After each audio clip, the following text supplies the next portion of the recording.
Yan, dito na kami guys sa Chanhu Temple. Pero hindi pa bukas yung ilaw nila kasi medyo maliwanag pa siguro mga mamaya pa yan. Yan siya. 360. Ayan. Hindi pa medyo magandang mag-picture kasi ano pa, ang tawag dito, maliwanag pa siya. Maganda pagka meron ng mga pailaw. Kaso parang uulan na naman, ang pangit ng panahon. Grabe. Tapos ang hirap ng may bit-bit Ang hirap ng may daladalang alam mo yan, mabigat sa buhay. Yan. So, siguro tatry na lang namin din mag-picture. Kasi baka mamaya abutan na naman kami ng ulan. So, mamaya, tingnan natin sa loob. Okay, so pupunta muna kami sa temple, guys. So, dito pala siya.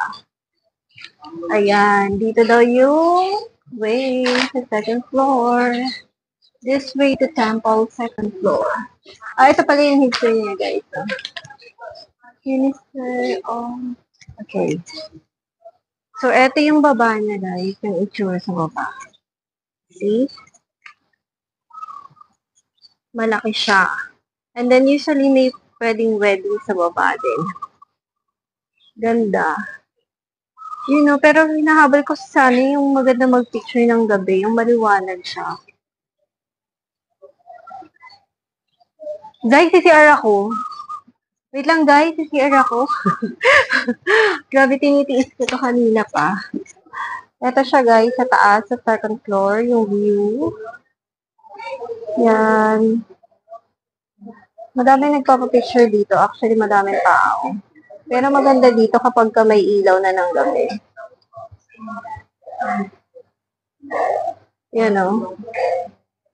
Tapos dito, sila dadasal. Ba't kailangan huhubadin yung slippers or shoes. Tapos meron din yan sa taas pa. Ayun o. Mas feeling ko maganda doon kapag gabi. Tapos dun sa side na yan. Yan.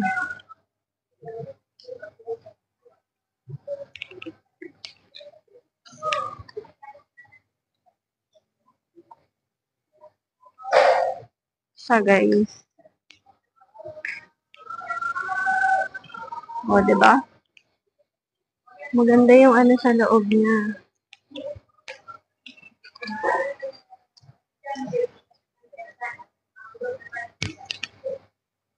Hello. Mamaya pa tayo papasok. Yun. Try natin pumasok, guys. Wait lang.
Nag-uumpisa na silang magbukas ng ilaw, guys. Pero parang kumukuti-kutitap na yung iba.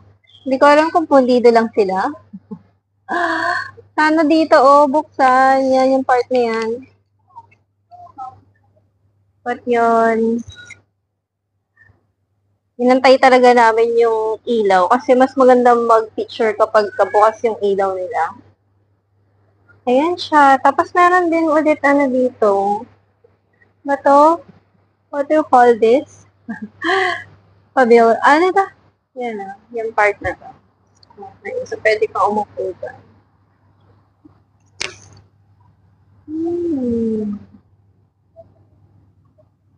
And then, yung part na yon,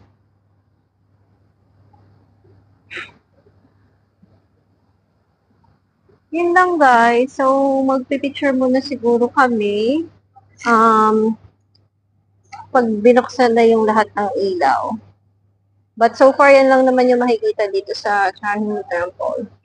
Maganda kasi pag, bukas lahat ng ilaw. Ayan, no?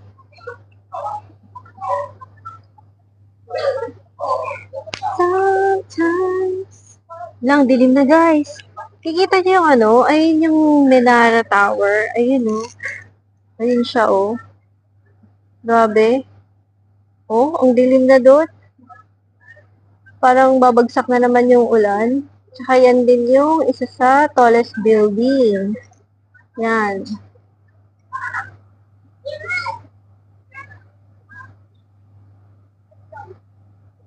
Ayan o, grabe ang ulap na doon. Buti na lang talaga umaga kami nagpunta doon. Kung hindi, baka mamaya hindi na naman kami nakapag-picture doon kasi super parang uulan na. Ang dilim ng ulap po. Ayan. Anyways, magpipicture muna kami. Then, later na lang. Kasi later naman is, ano lang kami siguro. Wala. Mag-ano lang kami. Punta lang kami ng bahay muna. Kasi, ang pangit naman na may mga bit-bit kami. Ayan, no? Super pangit tignan, di ba? Ang bigat-bigat. Bago kami maghanap ng kakainan. Kasi, pupunta din muna kami ng mall ulit.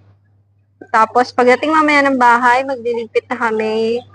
Maglalaba, liligpit. Para bukas, ready na kami mag-check out. Oh, grabe talaga yung panahon dito, guys. Tingnan nyo. Lagi na lang umuulan dito. Yan.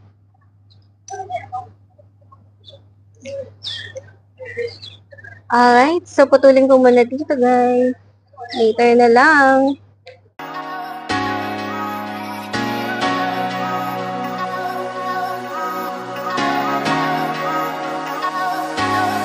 Ayan, so ito na siya guys, paggabi. Ganito yung itsura niya.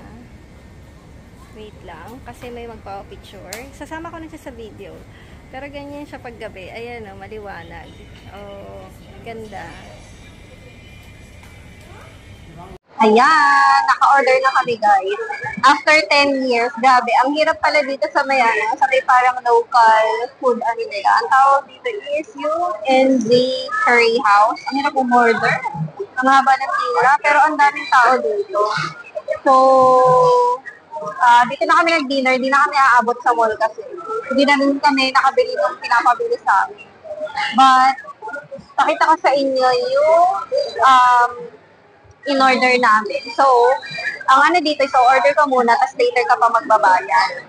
So, pakita ko sa inyo, ha? Medyo malalaki naman yung serving nila. Okay, so this one guys is yung mozzarella naan. Masarap. Oh, masarap daw.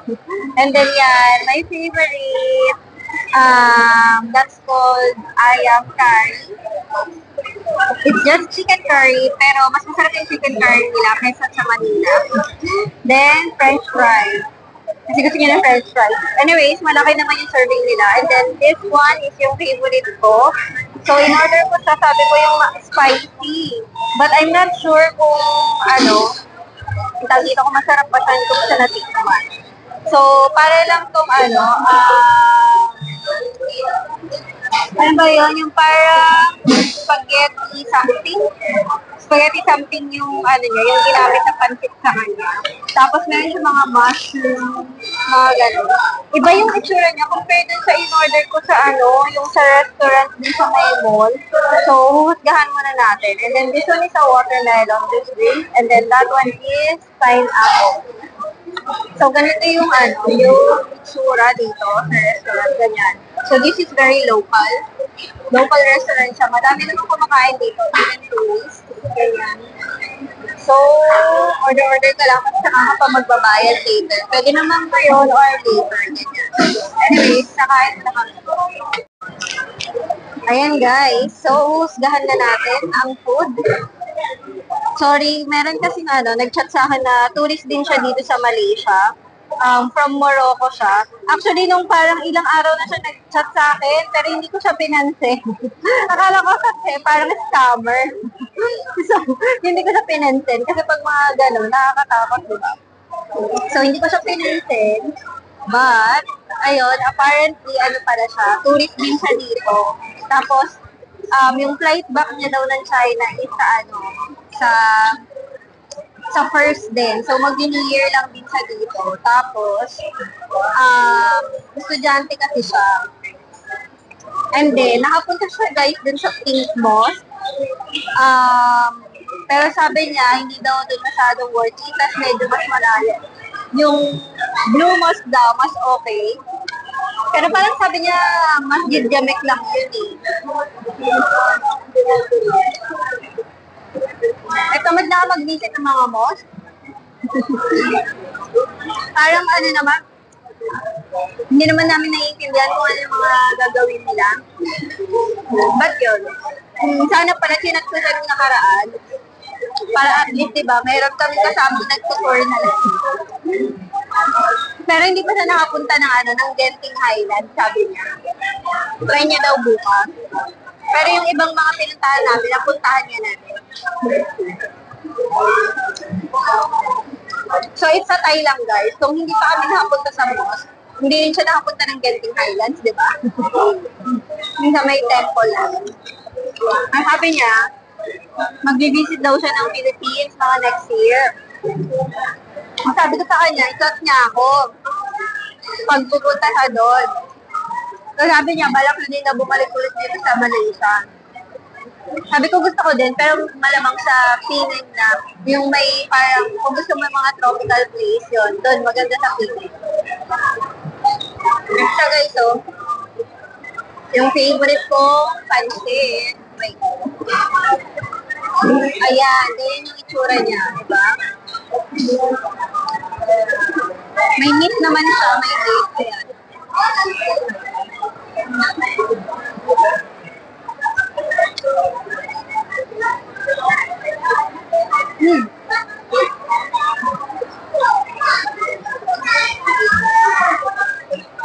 Hindi siya katulad nung nakain ko sa mall. At least iba naman to. Matry naman ng iba, pero maanghang grabe.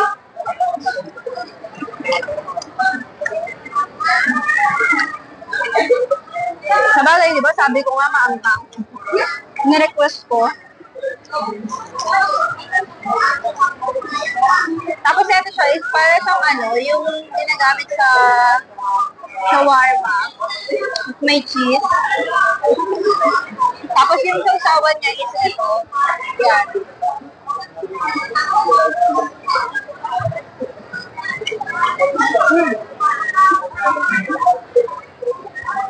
Tapos guys, ang sabi niya pala, pag pumunta daw ng Jalan Alor, be careful daw.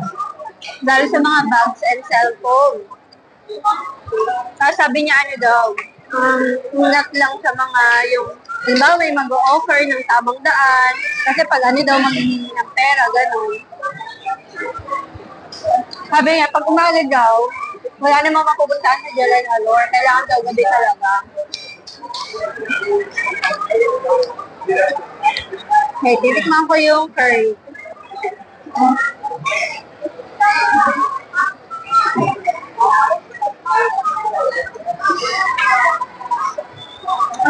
Sarap din naman yung curry nila. Kakaiba talaga yung curry nila.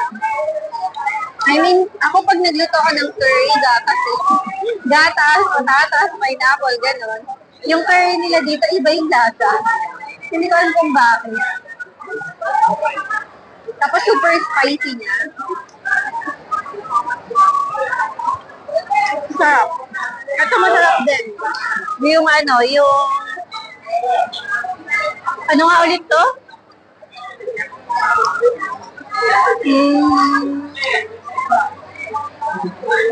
Ang tawag mozzarella cheese na yun. Alam nyo guys, ginugel pa namin. Kasi hindi namin ano yung itsura ng mga pagkain. So para magkaroon kami ng idea, ginugel namin siya. Kasi kakaiba yung mga pangalan ng food nila dito.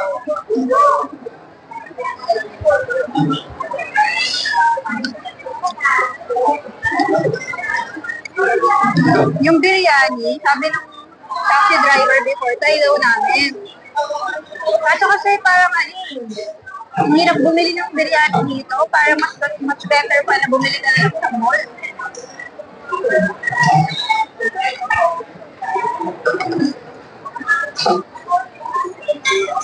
Ewan ko lang kung iba yung magiging experience namin pagdating sa Jalan Alor. Kasi doon, di ba, parang mostly street food.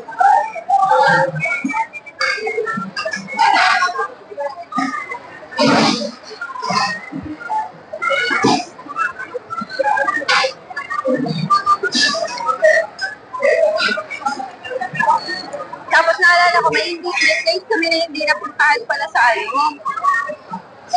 nasikat din na area, sa may Chinatown. Siguro bukas na lang, pag wala kaming ginagawa.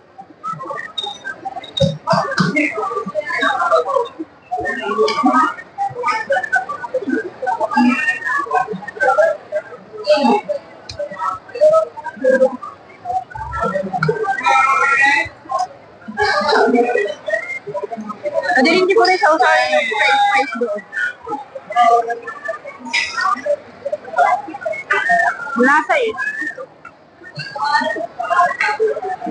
Tinay ko yung french fries dun sa sausawan ng mozzarella cheese na.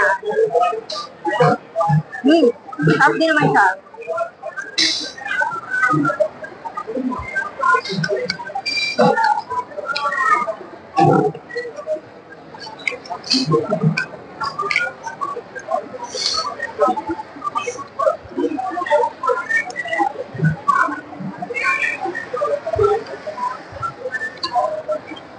Anyway, kakain mo namin guys, tatapusin namin. Kasi pag-uwi namin, mag-diligpit pa kami ng bagare. Para bukas di kami gahol kapag mag-check out. And then maglalaba pa kasi ako. That's na laundry. So later na lang. Ewan ko, try ko kung makakapag-vlog pa ako pag-uwi. Pero pag pagod na ba, hindi na. But, ayun lang. So, for now, tapusin na muna namin yung food namin. Then next time na lang ulit.